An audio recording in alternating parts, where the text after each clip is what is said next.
Pejuang terbesar dalam sejarah Islam adalah Hazrat Khalid bin Walid yang di hadapan pedangnya yang terhunus, dua kekuatan super pada masanya, yaitu Kekaisaran Persia dan Romawi, terpaksa bertekuk lutut. Kehadiran Khalid di medan perang bisa mengubah situasi dan hasil pertempuran dalam sekejap. Dengan kecerdasan militer, strategi perang, kekuatan, keberanian, kecepatan, dan ketangkasan, ia adalah seorang pejuang yang tak terkalahkan. Rasulullah SAW sendiri memberinya gelar Saifullah, yaitu Pedang Allah. Berdasarkan buku The Sword of Allah, yang ditulis oleh peneliti militer terkenal Pakistan, A.I. Akram, kami secara berseri menyajikan kisah kehidupan prajurit Agung Khalid. Untuk melihat kisah lengkap Khalid bin Walid yang disiarkan dalam 30 bab selama bulan Ramadan, kunjungi halaman Facebook dan saluran YouTube Sejarah yang Hebat. Jika Anda belum menonton video sebelumnya dari seri ini tentang Khalid bin Walid, tautannya dapat Anda temukan di deskripsi postingan ini. Mohon tonton video-video sebelumnya sebelum menonton video ini. The Sword of Allah, Pedang Allah, Bab 8 Bagian 1, Pengepungan Taif. Penaklukan Mekah baru saja selesai. Penduduk Mekah belum sepenuhnya setia kepada Rasulullah dan kehidupan kota belum kembali normal. Saat itulah terdengar suara persiapan perang dari arah timur. Dua suku yang kuat, suku Hawazin dan suku Thaqif, maju untuk berperang melawan kaum muslimin. Anggota suku Hawazin tinggal di timur laut Mekah dan suku Thaqif tinggal di daerah Taif. Setelah kaum muslimin menaklukkan Mekah, mereka menjadi ketakutan dan khawatir akan diserang oleh kaum muslimin kapan saja. Daripada diserang dalam keadaan tidak siap, mereka memutuskan untuk menyerang terlebih dahulu agar mendapatkan keuntungan sebagai penyerang pertama. Kedua suku berkumpul di Autas, dekat Hunain. Di sini, beberapa pejuang dari beberapa suku tetangga juga bergabung dengan mereka. Di sini juga, musuh-musuh Islam membentuk aliansi seperti pada Perang Parit. Jumlah total pasukan aliansi adalah 12.000 dan komandan mereka adalah seorang pemuda berani berusia 30 tahun bernama Malik bin Auf. Komandan muda ini ingin menciptakan situasi di hadapan pasukannya sehingga mereka berperang dengan putus asa. Ia memerintahkan mereka untuk membawa serta wanita, anak-anak dan hewan ternak mereka. Dalam aliansi itu, ada seorang ahli strategi perang yang sangat bijaksana bernama Duraid. Meskipun ia telah kehilangan kekuatan untuk memimpin pasukan dalam perang karena usia tuanya, ia selalu bergabung dengan pasukan sukunya. Pandangannya sangat jernih, dan karena pengalamannya yang luas, nasihatnya terkait perang selalu dihargai oleh semua orang. Pengetahuan militernya tak terbatas. Duraid yang bijaksana mendengar suara unta, embikan kambing, jeritan wanita dan tangisan anak-anak di Autas. Ia bertanya kepada Malik muda, "Mengapa saya mendengar suara unta, embikan kambing, jeritan wanita dan tangisan anak-anak?" Malik menjawab, "Saya telah meminta semua keluarga dan hewan ternak untuk berkumpul agar setiap prajurit berperang dengan keberanian tak terbatas sambil meninggalkan keluarga dan hewan ternak mereka di belakang." Menanggapi hal itu, Duraid berkata, "Seorang prajurit berperang dengan pedang dan tombak, bukan dengan wanita dan anak-anak. Kirim mereka ke jarak yang aman. Jika kita menang, mereka bisa bergabung dengan kita nanti, dan jika kita kalah, setidaknya mereka akan aman." Komandan Malik menganggap nasihat Duraid ini sebagai tantangan terhadap kepemimpinan dan kemampuannya. Ia memprotes, "Saya tidak akan mengirim mereka jauh-jauh. Pikiran dan otakmu sudah lemah karena usia." Mendengar jawaban ini, Duraid yang bijaksana menjadi diam. Malik kembali ke perwira-perwiranya dan berkata, "Kalian akan menyerang sebagai satu kekuatan, dan ketika serangan dimulai, kita akan mematahkan semua sarung pedang." Mematahkan sarung pedang adalah simbol dimulainya serangan yang mati-matian. Orang-orang Arab mempraktikkan hal ini. Tentu saja, hanya orang-orang dari suku Hawazin yang membawa keluarga dan hewan ternak mereka ke medan perang. Suku-suku lain menentang perintah Malik ini. Sementara itu, Rasulullah tidak memiliki keinginan untuk terlibat dalam pertumpahan darah lagi. Tetapi, tidak ada pilihan lain kecuali menghadapi musuh baru. Ia tidak mau memberi mereka kesempatan untuk membentuk koalisi besar lainnya seperti dalam Perang Parit. Selain itu, jika ia tetap dalam posisi defensif di Mekah dan musuh tetap aktif di Autas, jalan buntu umum akan terjadi yang bisa berlangsung lama, dan ia tidak punya waktu untuk membuang-buang waktu sebanyak itu. Sangat penting bagi Rasulullah untuk melakukan diskusi dan mengawasi kegiatan organisasi lainnya, sementara pengaruh penaklukan Mekah tetap segar dalam benak berbagai suku Arab. Hal itu tidak mungkin dilakukan dengan mengabaikan konsentrasi musuh yang agresif di Autas. Dalam situasi ini, ancaman terhadap otoritas dan kepemimpinan Rasulullah dapat merusak pengaruh penaklukan Mekah dalam benak orang-orang Arab. Oleh karena itu, menjadi penting untuk menghadapi ancaman ini. Ia memutuskan untuk maju dari Mekah dan menyerang musuh. Pada tanggal 27 Januari 1630 Masehi, pasukan muslimin meninggalkan Mekah. Pasukan ini terdiri dari 10.000 prajurit penakluk Mekah dan 2.000 muslim baru yang baru saja masuk Islam dari Mekah. Karena para mu'alaf baru ini tidak memiliki cukup waktu untuk menanamkan nilai-nilai Islam yang abadi dalam hati mereka, keputusan mereka untuk bergabung dalam perang agak seperti mengikuti arus. Oleh karena itu, keandalan mereka tidak terlepas dari keraguan. Di antara mereka ada Abu Sufyan dan Safwan bin Umayyah. Rasulullah telah memberi Safwan waktu 4 bulan untuk memutuskan tentang Islam, tetapi ia jelas telah berpihak kepada Rasulullah dan meminjamkan 100 perisai untuk perang yang akan datang. Sekelompok yang terdiri dari 700 prajurit dari suku Sulaim di bawah komando Khalid memimpin garis depan pasukan muslimin. Pada malam 31 Januari, pasukan muslimin tiba di Lembah Hunain dan mendirikan kemah. Lembah Hunain membentang dari Syariah Al-Mujahir 11 mil timur laut Mekah hingga Syariah Al-Nahlah 7 mil lebih ke timur. Di banyak tempat, lembah ini lebarnya sekitar 2 mil. Kedua belah pihak melakukan pengintaian ekstensif untuk mengumpulkan informasi tentang kekuatan, posisi, dan pergerakan satu sama lain. Saat pasukan muslimin bergerak menuju Hunain, seorang mata-mata yang dikirim oleh Rasulullah menyusup di antara para pejuang suku Hawazin di Autas dan berhasil melarikan diri secara diam-diam setelah mengetahui jumlah pasukan aliansi yang sebenarnya. Malik bin Auf telah menerima berita tentang kehadiran pasukan muslimin di Hunain dari mata-matanya. Ia berasumsi bahwa kaum muslimin tahu pasukannya di Autas dan perang akan terjadi di sekitar daerah itu. Oleh karena itu, mereka akan terus maju menuju Autas. Memanfaatkan situasi ini, ia memutuskan untuk menjebak pasukan muslimin. Pada menjelang fajar pada tanggal 1 Februari 630 Masehi, pasukan muslimin mulai bergerak untuk menghadapi musuh di Autas. Pasukan ini memimpin garis depan pasukan muslimin. Para perwira dan pasukan muslimin semuanya bergerak dalam keadaan gersang dan gunung. Tujuan mereka adalah melewati celah Hunain sebelum musuh menyadarinya. Kali ini juga, barisan depan pasukan muslimin dipimpin oleh 700 prajurit dari suku Bani Sulaim di bawah komando Khalid, dan di belakangnya ada kelompok-kelompok lain termasuk 2.000 penduduk Mekah. Kampung Hunain dijadikan pangkalan operasi.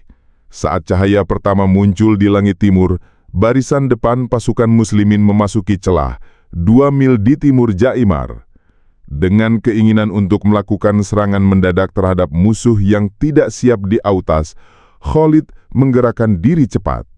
Dan tepat pada saat itu, seolah-olah terjadi sambaran petir. Serangan pertama dari musuh yang bersembunyi datang langsung ke atas Khalid RA. Keheningan fajar pecah oleh ribuan suara musuh yang memekakan telinga dan ratusan anak panah dihujani ke atas pasukan muslimin. Anak panah itu menusuk kuda dan tubuh manusia dengan suara desingan. Para prajurit suku Bani Sulaim tanpa mengambil tindakan segera untuk melawan musuh, mulai melarikan diri dengan cepat dan terpisah. Panggilan Khalid RA untuk menghadapi musuh dengan keteguhan hati tenggelam dalam kebisingan dan kebingungan. Terluka parah, Khalid RA sendiri terseret dalam arus orang-orang dan kuda yang melarikan diri sejauh beberapa jarak. Pada suatu saat, ia jatuh dari kudanya dan tidak bisa bergerak karena luka-lukanya. Ketika para pejuang Bani Sulaim yang ketakutan dan melarikan diri masuk ke dalam kelompok-kelompok muslim lainnya yang mengikuti di belakang, semua orang menyadari bahwa sesuatu yang mengerikan telah terjadi di depan. Prajurit-prajurit yang berjiwa lemah dari Mekah dan beberapa kelompok kecil lainnya bergabung dengan para prajurit yang melarikan diri ini. Beberapa muslim kembali ke kamp, tetapi sebagian besar mengambil posisi di balik perlindungan di kedua sisi celah, agak jauh dari daerah di mana musuh bersembunyi. Tidak ada di antara mereka yang tahu apa yang sebenarnya terjadi. Kebingungan semakin meningkat ketika onta, kuda dan orang-orang berlari tak terkendali, saling melangkahi untuk melarikan diri. Rencana pasukan muslimin adalah untuk menyerang Malik bin Auf secara mendadak, tetapi mereka sendiri sekarang menjadi korban serangan mendadak. Ketika Malik melihat bahaya yang menimpa pasukan muslimin, sebagian besar mu'alaf Mekah yang bergabung dengan mereka menjadi gembira. Abu Sofyan berkomentar, "Mundur pasukan muslimin tidak akan berhenti sampai mereka jatuh ke dalam laut." Salah seorang saudara laki-laki Safwan bin Umayyah berkomentar, "Keajaiban sihir Muhammad sekarang akan terungkap." Safwan menghentikannya dan berkata, "Semoga Allah menghancurkan mulutmu. Saya pikir lebih baik menerima kepemimpinan siapapun dari suku Quraisy daripada diperintah oleh seseorang dari suku Hawazin."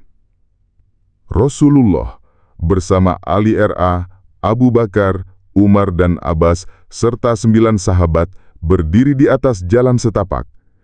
Ketika kaum muslimin melarikan diri melewatinya, ia berteriak, "Wahai kaum muslimin, saya di sini, saya utusan Allah Muhammad putra Abdullah." Tetapi teriakannya tidak berguna. Beberapa prajurit garis depan suku Hawazin mendekati Rasulullah dan Ali R.A. menjatuhkan salah seorang dari mereka. Ia adalah kafir pertama yang terbunuh dalam perang Hunain. Pria itu menunggangi onta merah dan membawa tombak panjang dengan bendera di ujungnya. Ketika pria ini mengejar kaum muslimin yang melarikan diri, Ali R.A. menjatuhkannya dari belakang. Rasulullah kemudian bergerak maju bersama para sahabatnya dan berbelok ke kiri untuk mengambil posisi di balik tebing curam. Beberapa orang dari suku Thaqif yang maju ke arah Rasulullah diusir. Malik bin Auf berhasil membuat pasukan muslimin begitu bingung yang belum pernah dilakukan oleh siapapun sebelumnya. Ini adalah pengalaman pahit pertama bagi kaum muslimin untuk jatuh ke dalam jebakan. Akibatnya banyak dari mereka melarikan diri dari medan perang karena bingung. Tetapi para pejuang yang berani tidak gentar bahkan dalam situasi seperti itu. Malik telah merencanakan serangan itu dengan sangat cerdas dan terampil, tetapi sayangnya para prajuritnya gagal menunjukkan keterampilan yang diharapkan. Mereka menyerang hanya barisan depan ketika mereka dalam jangkauan senjata tanpa menunggu pasukan utama muslimin memasuki area jebakan. Kesalahan berikutnya dilakukan oleh Malik sendiri. Ia puas dengan keberhasilan militer dan berhenti mengejar pasukan muslimin yang melarikan diri. Jika ia tidak melakukannya, sejarah perang ini bisa berbeda. Selain itu, keterampilan memanah suku Hawazin sangat rendah. Dalam perang ini, hanya beberapa muslim dan kendaraan mereka yaitu onta dan kuda yang terluka, tetapi tidak ada korban jiwa. Rasulullah menganalisis seluruh situasi dan melihat secercip harapan. Ia memutuskan untuk menunggu sampai Malik kembali dengan kegembiraan atas kemenangan yang mudah dan instan ini. Ia memerintahkan Abbas R.A. untuk memanggil kaum muslimin untuk berkumpul di sekitarnya. Hazrat Abbas adalah pria yang bertubuh besar. Dikatakan bahwa suaranya begitu kuat sehingga bisa didengar dari jarak 1 mil. Ia menggunakan seluruh kekuatannya untuk memanggil, "Wahai kaum muslimin, berkumpullah di dekat pembawa firman Allah." Dia memanggil setiap suku untuk berkumpul. Panggilan ini mencapai hampir setiap muslim dan mereka segera berkumpul di sisi Rasulullah. Begitu sekitar 100 orang berkumpul, Rasulullah memerintahkan mereka untuk menyerang. Mereka segera menyerang orang-orang Hawazin yang berada di area terdekat dan memaksa mereka mundur. Dalam waktu singkat, jumlah muslim yang berkumpul mencapai ribuan dan Rasulullah memerintahkan serangan habis-habisan terhadap orang-orang Hawazin. Sekarang adalah waktunya untuk Malik menjadi terkejut. Karena komandan yang dikuasai oleh kegembiraan kemenangan yang pasti, tidak ada pilihan lain selain terkejut ketika ia menghadapi serangan besar-besaran. Situasi menjadi begitu intens bahwa pertempuran jarak dekat terjadi. Dan inilah yang diinginkan kaum muslimin. Karena keterampilan mereka dalam menggunakan pedang dalam pertempuran frontal sudah dikenal luas. Dan dengan keterampilan ini, mereka mampu mengendalikan situasi yang tidak menguntungkan. Orang-orang Hawazin dipaksa mundur secara bertahap. Ketika Hawazin berjatuhan secara massal di bawah serangan hebat pasukan muslimin, Rasulullah dengan suara lantang menyatakan, "Saya adalah Muhammad putra Abdullah." Ia berkata pada para prajurit yang berdiri di sisinya, "Ini adalah saat yang tepat untuk memberikan pukulan terakhir." Mempertimbangkan situasi yang tidak menguntungkan, Malik memutuskan untuk menarik pasukannya. Para prajurit suku Thaqif berada sedikit di belakang Hawazin. Menggunakan mereka sebagai penjaga belakang, Malik membawa orang-orang Hawazin ke jarak yang aman dan menempatkannya, memutuskan untuk melakukan pertempuran defensif. Karena jika celah ini bisa dipertahankan, keluarga dan hewan ternak mereka akan aman. Pasukan muslimin tidak hanya berhasil mengatasi resiko terjebak, tetapi mereka juga berhasil melakukan serangan balik dan mengusir pasukan musuh dari medan perang. Ini adalah kemenangan strategis mereka. Tapi itu belum berakhir. Setelah tahap pertama perang usai, Rasulullah mengumpulkan kembali semua prajuritnya, kecuali beberapa yang melarikan diri, dan memutuskan untuk memanfaatkan semua peluang dari situasi yang menguntungkan. Ia mengatur pasukan kavaleri yang kuat dan mengirimnya ke depan, sehingga Malik tidak memiliki kesempatan untuk mengatur kembali orang-orang Hawazin. Beberapa kelompok, termasuk Bani Sulaim, bergabung dengan pasukan kavaleri ini. Sebelum ini, Khalid dapat mengembalikan kendali atas prajurit suku Bani Sulaim.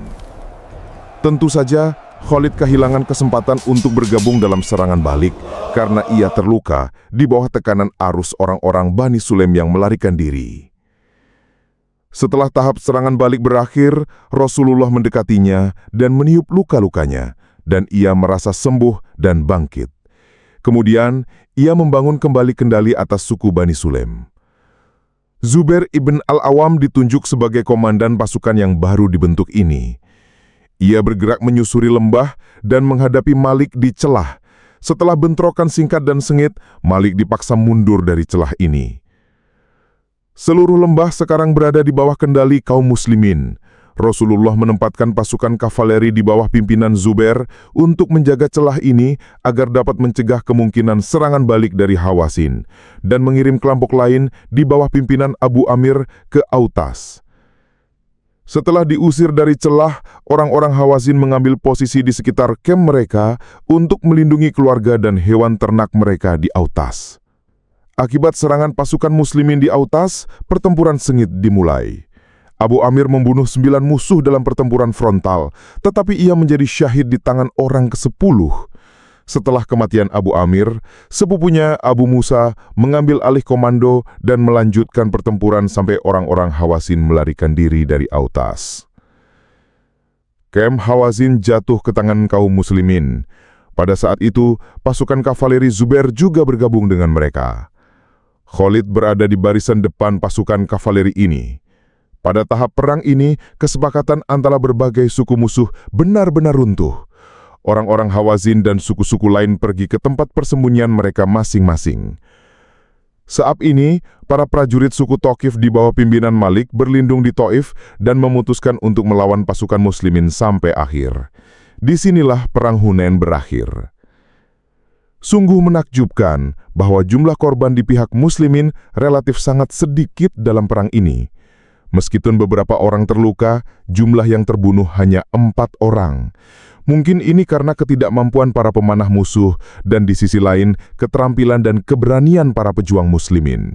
Beberapa pejuang muslimin mampu melawan 3-4 musuh sendirian dan membunuh mereka satu persatu. Akibatnya, jumlah non-muslim yang terbunuh mencapai 70 orang. Duraid yang bijaksana yang telah memberikan nasihat yang gagal kepada Malik untuk menjauhkan keluarganya adalah salah satu yang terbunuh. Dari kem musuh di Autas, muslimin menangkap 6.000 wanita, anak-anak dan budak, serta menyita ribuan hewan ternak. Ini adalah pertama kalinya pasukan muslimin menghadapi jebakan musuh dalam operasi besar. Dalam sejarah perang, ini adalah kedua kalinya seluruh pasukan jatuh ke dalam jebakan yang dibuat oleh seluruh pasukan lainnya.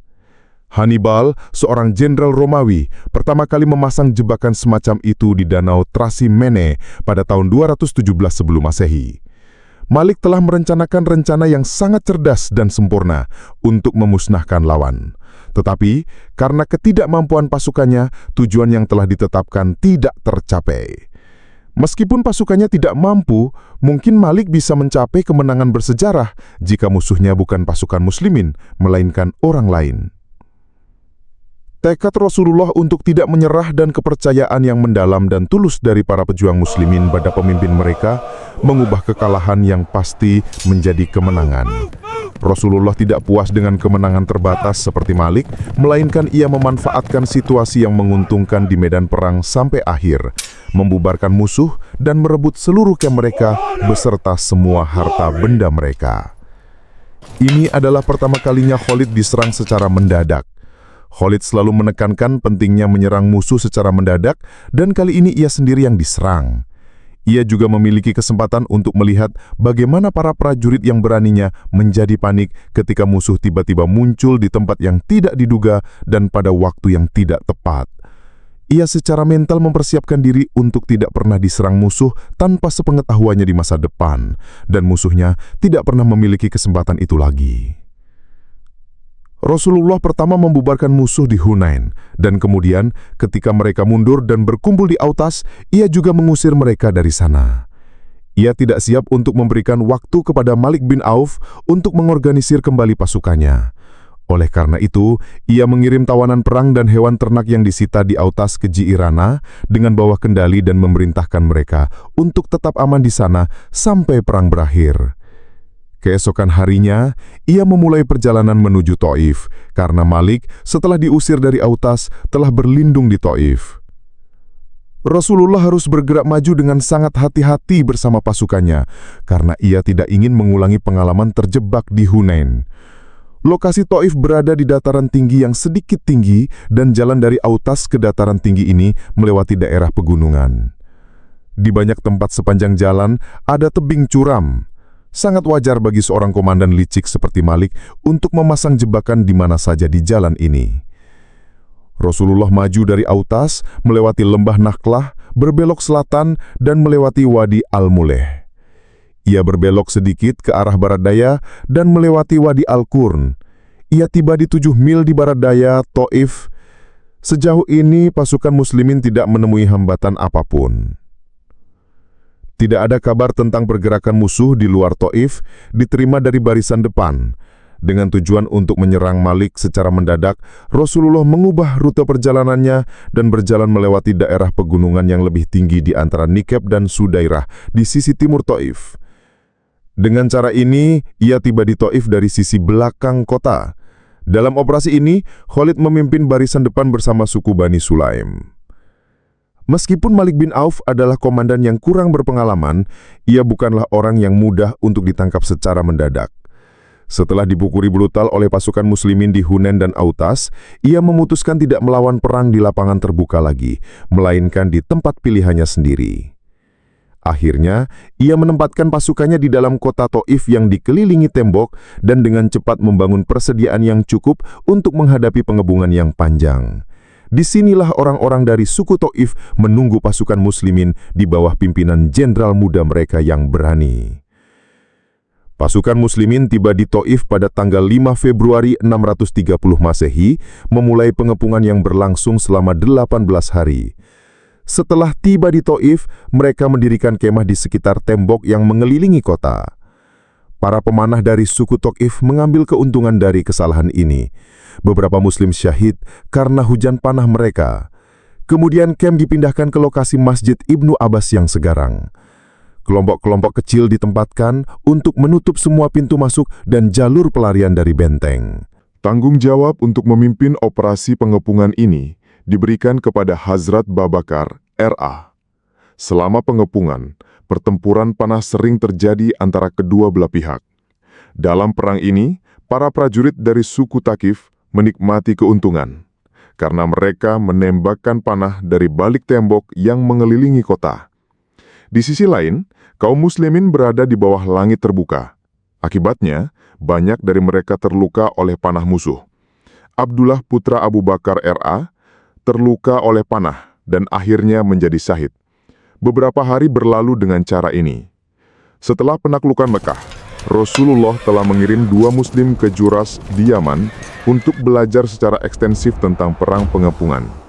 Kedua orang ini tidak dapat memainkan perang apapun dalam perang ini, karena mereka tidak kembali selama pengepungan Taif. Tetapi, Salman Al-Farisi RA, seperti dalam perang Farid, juga membantu pasukan muslimin kali ini. Sebagai penduduk Persia, pengetahuannya dan pengalamannya tentang seni perang relatif lebih besar. Menurut sarannya, kaum muslimin membangun ketapel untuk melempar batu ke dalam kota dari posisi mereka. Tetapi karena kaum muslimin tidak profesional dalam melempar batu dengan ketapel, mereka gagal mendapatkan hasil yang signifikan. Salman RA kemudian memutuskan untuk menggunakan perisai khusus berukuran besar. Biasanya terbuat dari kayu atau kulit. Di balik perisai besar ini, sekelompok prajurit akan maju ke gerbang benteng atau kota yang dikepung untuk mencoba memecahkannya atau membakarnya. Sesuai instruksi Salman, kaum muslimin membangun perisai dari kulit sapi, dan di balik perisai itu, sekelompok prajurit maju untuk membakar gerbang kayu kota Taif. Begitu mereka mencapai gerbang, Malik dan para prajuritnya mulai melemparkan potongan besi panas ke atas perisai kulit. Potongan besi panas itu menembus kulit dan jatuh ke tubuh para pembawa perisai. Akibatnya, para prajurit muslimin yang membawa perisai itu dengan cepat membuangnya dan mundur untuk melindungi diri mereka sendiri.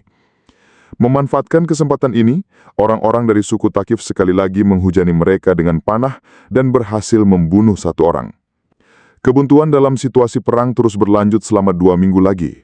Selama waktu ini, para prajurit dari suku Thaqif tidak keluar dari kota untuk menyerang pasukan muslimin, dan kaum muslimin juga gagal melancarkan serangan yang berarti. Setiap upaya mereka untuk masuk ke dalam kota ditinggalkan karena hujan panah yang deras. Dalam salah satu upaya serupa, salah satu mata Abu Sufyan tertusuk panah dan ia menghabiskan sisa hidupnya dengan 1 mata. Selama pengepungan, cuaca sangat buruk. Selain itu, pada bulan Februari, dingin di Taif juga meningkat pesat. Pasukan muslimin mencoba merusak kebun-kebun anggur di dekat kota untuk memaksa orang-orang Thaqif keluar dari tembok. Tetapi orang-orang suku Thaqif menahan diri untuk tidak meninggalkan tempat perlindungan yang aman dari benteng. Kecerdasan Malik begitu tajam sehingga ia tidak siap untuk masuk ke dalam pertempuran dengan lawan yang berada dalam posisi yang menguntungkan dalam situasi apapun. Untuk mengatasi kebuntuan ini, Rasulullah akhirnya mengadakan pertemuan dengan perwiranya. Salah satu dari mereka berkata, "Rubah bisa ditangkap, juga kita memaksanya masuk ke dalam lubangnya dan menunggu di luar untuk waktu yang lama. Tetapi jika kita meninggalkannya di dalam lubang dan pergi, ia tidak akan mencoba menyakiti kita lagi nantinya." Abu Bakar RA menyarankan untuk kembali ke Mekah, dan Umar RA mendukungnya. Tidak mungkin bagi Rasulullah untuk menunggu jatuhnya Taif tanpa batas waktu, karena ia perlu memusatkan perhatian pada masalah yang jauh lebih penting. Oleh karena itu, ia mengusulkan untuk mengangkat pengepungan dan kembali ke Mekah. Tetapi beberapa muslim yang terlalu bersemangat menentang usulan ini dan menghasut untuk melanjutkan perang sampai kemenangan tercapai. Menanggapi hasutan mereka, Rasulullah berkata, "Kalau begitu, kalianlah yang akan menyerang besok." Keesokan harinya, beberapa prajurit muslim yang haus perang melancarkan serangan dengan keinginan untuk menaklukkan benteng Taif. Tetapi mereka dipaksa mundur oleh serangan panah yang deras dari pemanah suku Taif. Kali ini mereka setuju dengan Rasulullah bahwa lebih baik meninggalkan rubah itu di dalam lubangnya dan pergi. Pengepungan Taif diangkat pada tanggal 23 Februari 630 Masehi. Dalam pengepungan ini, 12 prajurit muslim kehilangan nyawa dan banyak yang terluka. Orang-orang Taif tetap dalam posisi pertahanan mereka. 10 bulan setelah pengepungan diangkat, suku ini masuk Islam dan kemudian mendapat reputasi sebagai orang-orang yang setia. Pada tanggal 26 Februari, setelah tiba di Juranah, Rasulullah membagikan rampasan perang yang diperoleh di Autas di antara semua orang. Ia juga memberikan bagian dari rampasan perang kepada para mu'alaf Mekah, walaupun mereka masuk Islam sangat terlambat.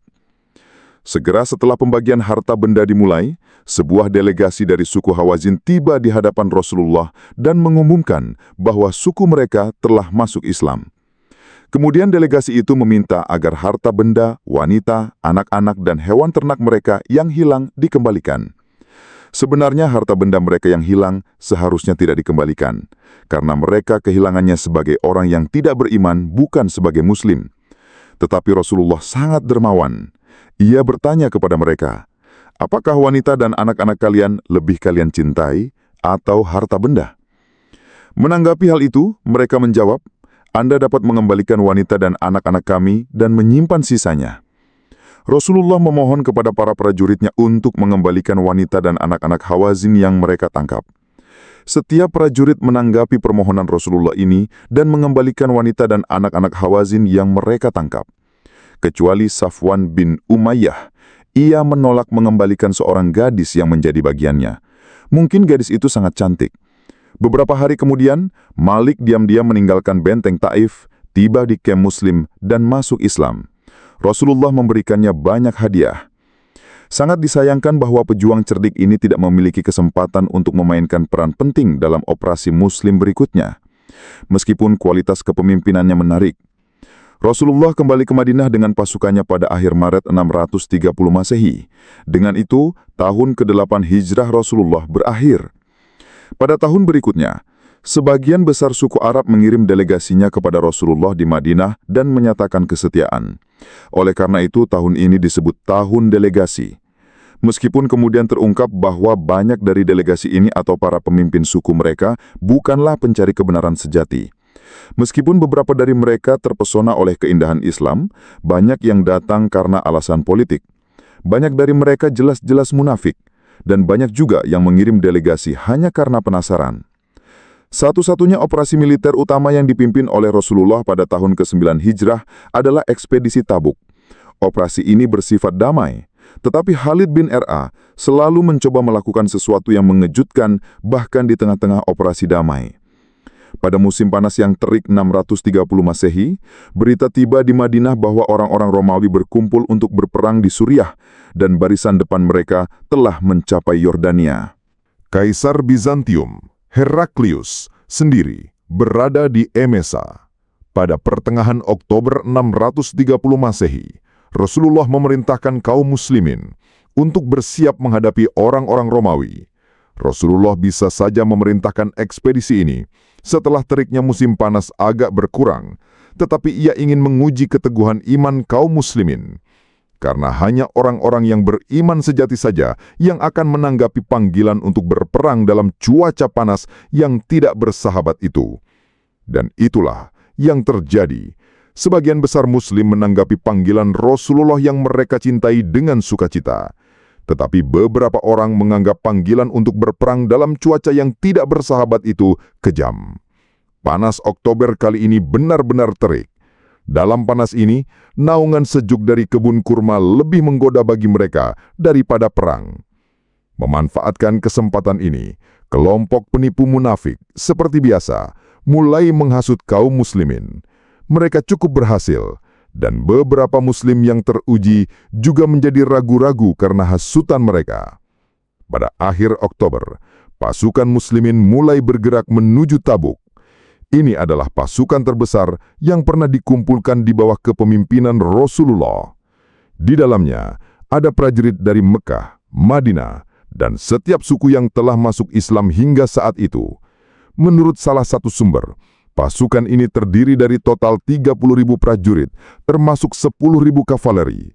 Mungkin ada sedikit hiperbola dalam deskripsi ini. Setelah tiba di Tabuk, pasukan muslimin mengetahui bahwa orang-orang Romawi telah mundur dan mengambil posisi di Damaskus. Rasulullah memutuskan untuk tidak maju lebih jauh. Namun, ia memutuskan untuk membawa suku-suku yang tinggal di Tabuk dan daerah sekitarnya di bawah kendali politik Islam. Tempat-tempat penting di wilayah ini adalah Ilah di Pantai Akabah, Jarbah, Azruh, dan Makna. Perjanjian dibuat dengan suku-suku yang tinggal di tempat-tempat ini, dan mereka setuju untuk membayar jizyah, pajak. Rasulullah memutuskan untuk menaklukkan daerah bernama Daumat al-Jandal, yang terletak agak jauh dari Tabuk. Penguasa daerah ini adalah seorang pangeran Kristen dari suku Kinda, Uqaidar bin Abdul Malik. Berburu adalah hobinya. Rasulullah memutuskan untuk menaklukkan daerah ini dan memerintahkan Khalid untuk menangkap Uqaidar dan mengirimkannya bersama 400 kavaleri. Ia berkata kepada Khalid, "Kamu akan melihat di sana bahwa Uqaidar mungkin sedang sibuk berburu banteng liar." Khalid tiba di kota Daumat al-Jandal yang dikelilingi tembok pada suatu malam yang diterangi bulan pada akhir November 630 Masehi. Khalid belum selesai menempatkan pasukannya ketika gerbang kota terbuka dan Uqaidar keluar dengan teman-temannya dan senjata berburu di atas kuda. Mungkin Uqaidar mempertimbangkan teriknya panas yang hari, menganggap cuaca dingin malam dan alam yang diterangi bulan cocok untuk berburu, dan perburuannya berjalan dengan baik pada malam yang diterangi bulan itu. Khalid bersama beberapa sahabatnya tiba-tiba menyerang kelompok pemburu itu. Ia sendiri yang menyerang Uqaidar dan menjatuhkannya dari kudanya. Para sahabatnya menyerang anggota kelompok pemburu lainnya. Saudara laki-laki Uqaidar, Hasan, kehilangan nyawanya saat mencoba melawan, dan yang lainnya melarikan diri dengan menunggangi kuda mereka. Mereka memasuki kota dan menutup gerbang. Khalid menangkap Uqaidar dan kembali ke Tabuk. Uqaidar mengadakan perjanjian dengan Rasulullah dan memberikan tebusan dalam jumlah besar untuk pembebasannya, serta setuju membayar pajak jizyah. Segera setelah kejadian ini, pasukan muslimin kembali ke Madinah pada pertengahan Desember 630 Masehi. Sementara itu, cuaca juga telah kembali normal. Setelah ekspedisi Tabuk, tidak ada lagi ekspedisi militer penting yang dipimpin oleh Rasulullah selama hidupnya. Pada saat ini, perwakilan dari semua suku Arab mulai menyatakan kesetiaan mereka kepada Rasulullah dan masuk Islam. Dan beberapa suku setuju membayar pajak. Rasulullah menunjuk seorang pemimpin dari setiap suku yang masuk Islam. Dengan cara ini, ia menghabiskan waktunya yang sibuk untuk mengkonsolidasikan kemenangan Islam dan membangun fondasi negara baru. Ia memimpin beberapa operasi kecil di berbagai daerah di Arab. Misi dari operasi-operasi ini adalah untuk memanggil suku-suku untuk masuk Islam dan menaklukkan suku mana yang menolak untuk menanggapi panggilan ini melalui perang. Pada Juli 631 Masehi, Rasulullah memimpin sebuah ekspedisi melawan suku Bani Harithah bin Ka'ab yang tinggal di Najran, di utara Yaman, di bawah kepemimpinan Khalid. Ia memerintahkan Khalid, panggil suku itu untuk masuk Islam 3 kali. Jika mereka merespon dengan baik, jangan sakiti mereka. Jika tidak, lawan mereka. 400 kavaleri bergabung dengan Khalid dalam ekspedisi ini. Setelah tiba di Najran, ketika mereka memanggil Bani Harithah bin Ka'ab untuk masuk Islam, mereka menerimanya. Akibatnya, tidak terjadi pertumpahan darah yang diperlukan. Khalid tinggal bersama suku itu selama beberapa bulan untuk mengajarkan cara hidup Islam. Ketika mereka terbiasa dengan cara hidup Islam dengan memuaskan, ia memberitahukan Khalid tentang kemajuan misinya melalui surat. Sebagai balasan, Rasulullah mengirim surat pujian kepada Khalid dan memerintahkannya untuk kembali ke Madinah bersama delegasi dari Bani Harithah bin Ka'ab. Khalid R.A. kembali ke Madinah pada Januari 632 Masehi bersama delegasi itu. Rasulullah menyambut delegasi itu dengan hormat. Syarat-syarat kesetiaan dijelaskan kepada mereka. Akhirnya, seorang pemimpin dipilih di antara mereka dan mereka kembali ke Najran. Ini adalah ekspedisi terakhir yang dipimpin oleh Khalid selama hidup Rasulullah.